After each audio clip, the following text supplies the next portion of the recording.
Hello, my name is Robert Hotzfeld. I work at the Airman and Family Readiness Center. I'm going to talk to you a little bit about your PCS process. First off, PCS can be a stressful time. I want you to know that we have MFLACs available on Buckley and at your gaining base.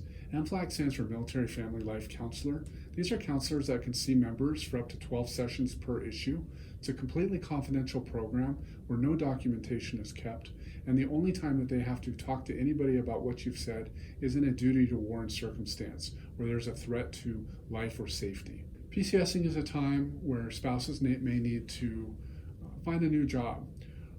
Our center here and your gaining location can help with this. We help with job searches, community networking in American Job Centers. We help with resumes, USA Jobs applications, and we can refer out to what's called SECO, our Military One Source Spouse Network. We can also help with schools. The school liaison officer on base or on base at your gaining unit can also help with placing your children into appropriate schools. The Exceptional Family Member Program is a program that is there to assist with families that have exceptional family program member needs. Like I stated before, your spouse may need a new job and they may be certified in their current state, but need to become certified in the state that they are moving to. The Airman and Family Readiness Center can help spouses with reimbursement for credentialing and licenses. Please contact our office for more information. Just know that if you're traveling OCONUS or overseas, you'll want to get a personal passport. You'll want to also learn about the culture of the location that you will be moving to. And you'll also want to stop by our office if you have kids, and we can give you a child care voucher within 60 days of departure that will give you 20 hours of child care per child, both on the losing and gaining sides of your PCS move. Remember, when you PCS, it's a great time to update your DD Form 93, your Record of Emergency Data, as well as your SGLI. The American Red Cross can assist at your PCS location, especially if you're overseas, with any family emergencies back home, as well as the Air Force Aid Society, who can assist with loans or grants to help for travel or emergency expenses. Also, if you visit www.militaryinstallations.dod.mil, you can find the installation that you have orders to, and that website can help you research details and specifics about the installation that you will be PCSing to.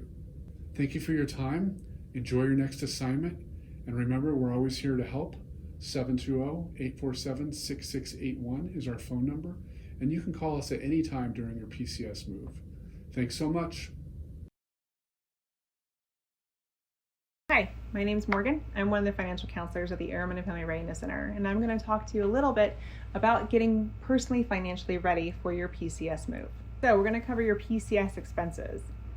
I've PCSed many times as a military spouse for 20 years. You kind of get into a groove, but this might be your first time in a long time. So let's talk about what that's going to look like. You've got your house hunting costs, moving out. Maybe you need to hire somebody to help you clean up that place that you've been renting for a really long time. What if you exceed your weight limit? There are all sorts of things that you might have a cost for that you don't even think about. So go through this list and think about each and every one of them and whether or not they may even have the potential to apply to you. If they have the potential to apply to you, make a plan for dealing with that, getting there. You've got to get from A to B.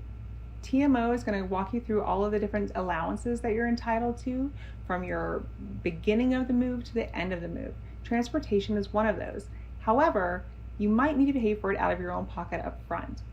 Currently, the guidelines state that you're supposed to use your GTCC to cover these costs. In some situations, you may not be doing that. Make sure that you're saving all of your receipts and everything so that you can turn those into TMO when you get to your destination. PCSing should not cost you a lot of money out of pocket. It shouldn't cost you any. But if it does, make sure it's a manageable expense. So now we've gotten to our next duty station. Yay! Do you have an apartment yet? Do you have a couple of days that you have as an in-between? You may get to your next station a little bit early, and so you have a little temporary lodging need in that time. Again, TMO is going to talk to you about what those allowances are for the gaining installation side of the house when it comes to TLE. Other things, you're going to have to set up all of your utilities again, all of your maybe application fees again. Make sure that you're just very aware of all of these costs as things are going on. Make sure that you're aware of these costs. You might have to pay to register your car in the new state. Find out from your legal office at your gaining installation whether or not you need to register, get a license, all those things in the state you're going to.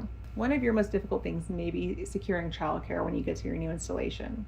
Go ahead and start that process now. Before you leave your current base, see if you can get your child on the wait list for the CDC at your gaining installation using militarychildcare.com. You can also use Childcare Aware to help you find out-in-town childcare available in your area. So resources. If you need help preparing a budget, please come into us at Airman and Family Readiness Center. If you just like a worksheet on how to prepare that budget, we're happy to provide you with one as well. We can email it to you or however you'd like to receive it. Also, remember that you do have Air Force Aid Society childcare vouchers for while you're in this PCS process. So when it comes to your travel pay and allowances, that's unique to each individual. So I'm gonna let TMO take care of that for you, so that way any questions you have, hopefully they'll answer. What allowances you're eligible for, finance is going to offer that information to you. Everybody's situation is a little bit different, so having that information from the experts is probably the most important thing you can do. If you have not contacted your finance office yet and you already know you're moving, please do so. So your sources of help, here's your resources. We in the military are very lucky that we have an enormous amount of resources available to us. However, we don't tend to use them until we get into a little bit of a bind. So please utilize the resources available to you throughout your PCS process. So basically, you have to put forethought into everything that you're going to do for this PCS move. Again, if this is not your first PCS, you know the ropes and maybe you've just forgotten some of the things that happen with it. If this is your first PCS, ask those who have gone before you what the best ways to carry out this move is. You should have a sponsor at your gaining installation that can help you understand all the different costs that are coming up for you. They can help you understand what areas are good, who's got really good school districts, where a good place to eat is. They can help you with a lot of different things, so make sure you link up with your sponsor. You have a lot of moving expenses. The majority of them are going to be covered by the military. If you decide to stay in a 5-star hotel on your PCS travel, they're not going to cover all of that. So make sure you know what your allowances are. Try your best to stay within them. Do a budget now to see what you're currently spending where you are. Do a projected budget for where you're going. There might be a cost of living difference, maybe just in the utilities, or it might be within the housing itself. Find out what those cost of living differences are and make the plan to settle that. If you have any other questions about your financial planning for your PCS, please contact us at Airman and Family Readiness Center. We have several trained financial counselors to help you with this move. Thanks for joining us on this financial readiness briefing. Please have a safe PCS and good luck on your continued Air Force career. Hi, I'm Airman First Class Broom from the 460th Comptroller Squadron here at Buckley Air Force Base. And today I'm going to be talking to you about your entitlements regarding your upcoming PCS. For out processing, the first step would be contacting the finance office through the email, and it should be 30 days prior. We need your expected departure date and the gaining station. We'll set it up so that the gaining station will know what to expect as far as what your BAH change is going to be. But it's pretty much just like releasing you from our systems so then the gaining station can gain you into their programs. Advance pay is authorized up to 3 months minus deductions. It's payable up to 30 days prior to your PCS. However, if you need it between 31 to 90 days prior, commander approval is required, as well as we need an itemized list of the expenses that the advance is needed for. Ranks between E1 and E3, commander approval is always required. E4 and above, including officers, any request 2 to 3 months advance, it requires commander's approval. It also needs that itemized expense list. So our repayment plan, generally through the finance office, we can do a 1 to 12 month payment plan. It doesn't require any additional approval. However, 13 to 24 months is also allowed. This requires commander's approval and proof of a financial hardship. The purpose of DLA is to partially reimburse a member for the expenses incurred in relocating the household on a PCS. DLA is a one-time payment per fiscal year and is based on your rank and your dependency status. And advanced DLA is authorized 10 days prior to your out processing. If you choose not to apply for advanced DLA, it will be paid out through your gaining station along with the rest of your PCS voucher. You can refer to the slides for our DLA rates. The purpose of temporary lodging expense is to partially offset lodging and meal expenses when a member or their dependents need to occupy temporary lodging in a CONUS assignment. You would contact the finance office with your request, and we will send you the required documentation to fill out and sign, and we can process that for you. Temporary lodging expense is payable up to 10 days for a CONUS to CONUS assignment, while CONUS to OCONUS is 5 days. If you lodge off base, a non-availability letter is required. For more information, please refer to our temporary lodging expenses slide.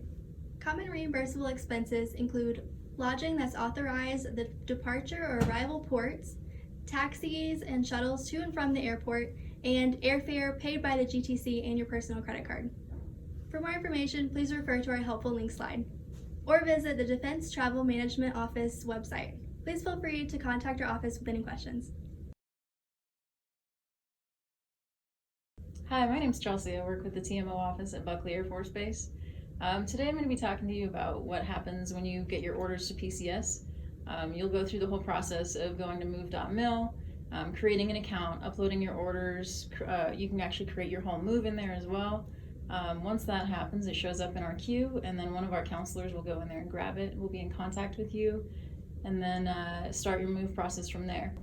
So we are in peak season as of 15 May. If you have your orders already, definitely come talk to us ASAP. We are getting booked up pretty quick. We do require that you come in at least 21 days before you want your moving company to be at your house and start packing. If you've ever PCS'd overseas before, you know that it does take a little bit longer to get your property from here to there. The process with booking it with us is still the same as going CONUS to CONUS, but just know that the property takes a little bit longer to get there.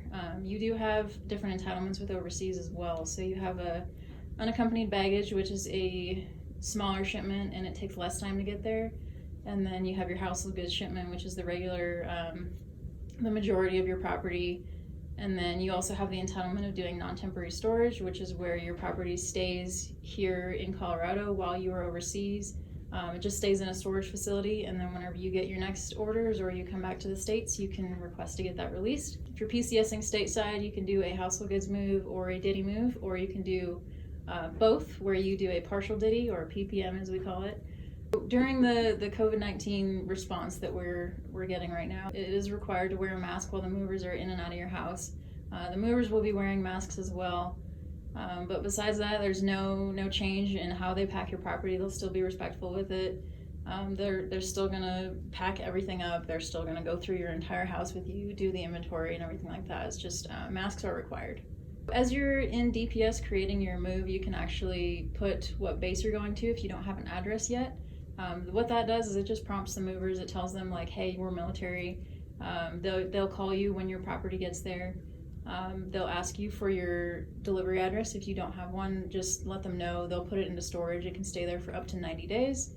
If you're doing a DITY move, what you're going to do is take all of that paperwork that we give you, bring it to the TMO office, turn everything in. You have to have an address to turn that in, so keep that in mind. If you are going overseas and you need to book an AMC flight, you'll come see me. I will book that. I don't need your orders to book the flight or to reserve the flight. I just need your DOD ID number, and then if you've got any dependents, I need their DOD ID number. Once you do get those orders, you can just email them to me and that will confirm the flight. So my phone number is 720-847-6441, and then the TMO Household Goods, their phone number is 6685. So during COVID-19, if you do not want to come into our office, that is fine. We can do everything over the phone and internet, email. Just let us know. Give us a phone call if you go into DPS and create that move. Just let us know that you've done that, and we'll go in there and work with you over email. Super easy. You don't have to come in. If it's easier for you to come in, though, definitely come in. I know some people like that face-to-face contact, but a lot of people don't want to come in right now. Totally understandable. Our hours right now are 8 to noon. We do have restricted hours, but we're still working, and we still have our emails at home, and we still have our phones at home too. So, all right, I think I've covered everything. If you guys have any questions, our phone number is 720-847-6685, or you can reach myself at 6441. We do have an email. It's buckley.tmo@us.af.mil if you'd like to email our org box. It's probably better to call us, but you're welcome to send us an email as well. Thank you. Hi, I'm Jill Schultz, and I'm with the Exceptional Family Member Program and the Family Member Travel Screening Program. There are two types of PCSing. One is for Exceptional Family Member Program, and that will cover everybody who is going CONUS and OCONUS. The other one is Family Member Travel Screening, and that is for individuals who are traveling overseas with dependents. The process can take up to 6 weeks once all the paperwork is received for those. The very first form that's going to be needed from you is an Air Force Form 4380. You should be getting that form within your out processing package, and that will come from the MPS. A copy of that form needs to come to our office as well as the MPS. On the slide, you will notice that there is a email address that will be for our office, so please refer to that. Once we have received that form, we will do a review and determine whether or not you will need to go through a clearance process, either the EFMP process or the Family Member Travel Screening process. If you do have to go through the process, you will need to register at the Air Force Special Needs website. You will find that email address or the website on the bottom of slide 1. The other additional forms that you are going to need for part of the process are going to be the Air Force Form 1466. You will also need releases of information for anybody who is seeing a PCM outside of the MTF. If you have somebody who has been identified as a special family member, you will need DD Form 2792 if that need is medical or mental health. If the need is for educational purposes, they have an IEP or a education plan within the school or early intervention program, they will need a DD Form 2792-1. They will also need, if going overseas or if they have orthodonture, Air Force Form 1466D. All of these forms will be uploaded to the Air Force Special Needs website.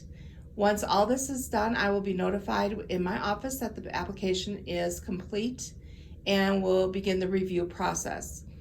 Once all the paperwork is there, it can take up to 6 weeks for the review process. Generally, it doesn't take that long, but always plan at least 6 weeks. One thing to remember is once you receive your orders, you are able to start this process up to 6 months out from your report no later than date. After this information is received on the website, I will be notified that an application is complete. I will then begin to review the medical information, the educational information, the dental information for dependents that are traveling with you with your PCS. I will then be contacting either you if your dependents are of minor, a spouse if they are a person of majority. For a clearance interview, we will discuss any information that needs to be discussed regarding their medical, mental health, educational history. Once that is complete, the package then goes over to the SGH, who will also review the information and determine whether or not he has any additional questions. If he does, he will notify me and you will be contacted again. Once everything is complete, the package will then be forwarded onto the gaining location to determine whether or not they can meet any special needs requirements. If we determine there are no special needs requirements, we will be able to locally clear you here at Buckley. Please refer to the final slide for EFMP FMTS, and you will find the contact information for myself. I am Jill Schultz, the Special Needs Coordinator and Program Manager for EFMPM and FMTS. There is also a general telephone number on there. If you are a branch of service other than Air Force, there are also on this slide contact information for those branches of service. If you run into difficulties with that, being that you are located here at Buckley, feel free to contact our office and we will help you as much as you can. If you have any questions regarding anything that I have spoken of today, please feel free to give our office a call or send me an email. Thank you. Hi, I'm Senior Airman Richardson from the 460th Med Group. And I'm Brenda McKean from the 460th Met Group. You want to just email a copy of your orders to the email address listed on your checklist. That's usaf.buckley.460sw-mbx.460-mdg-medical-records@mail.mil. And you can see that on the slides. You want to make sure you also send a copy to dental. And if you are a PCS in your entire family, you want to make sure you get a copy of your immunization records. For referrals, you want to call 720-847-9355, option 3, at least 30 days prior to your departure date. You can call them Monday through Friday through 8 and 3 p.m. One important step when you are PCSing is to ensure that your DEERS is up to date. You would call the 800 number, or you can go online using your CAC or establish a login to the website that's listed on the slide. You have up to 30 days from the time that you're leaving Buckley and arriving to your new base to update your DEERS with your new address. This is going to drive your medical eligibility, so you want to make sure that you take care of that. If you have any questions or concerns, just please go ahead and shoot an email to the email address you were provided to send your orders. Someone will respond back to you and give you an update.